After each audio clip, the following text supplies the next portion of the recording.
Yeah, speaking of Hollywood, that's where we're going now. The nose knows when it's time for a change, but how do you know when it's time to fine-tune your sniffer? Well, I got the scoop on a new slope from a top Beverly Hills cosmetic surgeon who specializes in rhinoplasty. Take a look. Beauty really is in the eye of the beholder, or rather in the hand of a good plastic surgeon. This time I want you to do it, Dave. I want you to cut the thing off! I'm tired of having a magnificent, fabulous, interesting nose. I want a cute, little pert, little petite, little button nose. Give me the American Beauty, Dave.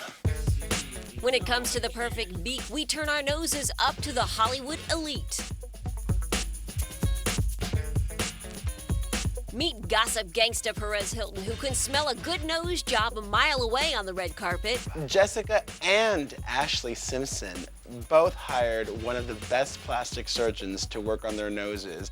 If you really look at before and after pictures of Jessica and Ashley, you'll see quite noticeable differences in their noses. It's not anything like Jennifer Grey, who received a lot of flack when she chopped her nose off, which was quite distinctive.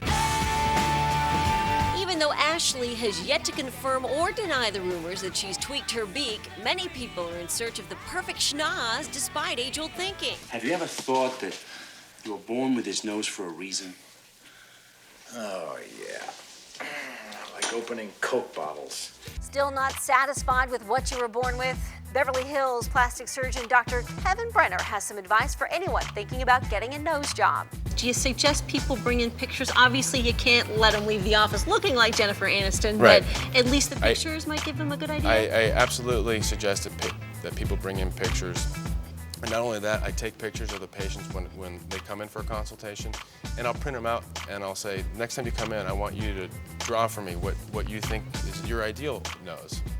And while I can never guarantee that I can create a Jennifer Aniston, Angelina Jolie, right, or a Jessica Alba, it helps me understand what the patient is looking for and what they want, because a patient's expectations need to be realistic, and I need to know whether or not I can achieve that for them. And showing me pictures and having them draw pictures to know what's in their head, it really helps a lot. And despite what you might think, rhinoplasty is not an easy procedure. Rhinoplasty is not a specialty that people generally get into early in their career, because it's very complex and very technically difficult.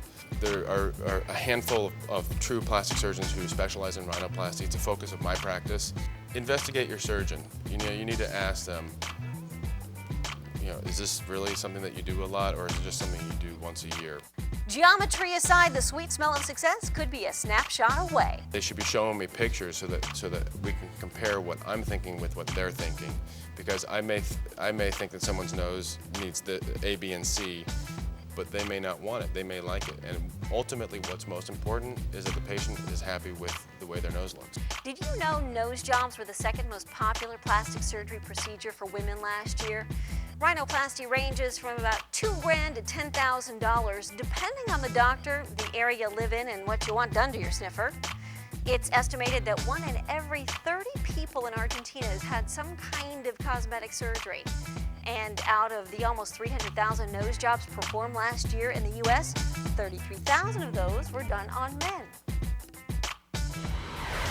For more information on Dr. Kevin Brenner, you can go to our website, dailybuzz.tv, and you'll find his link.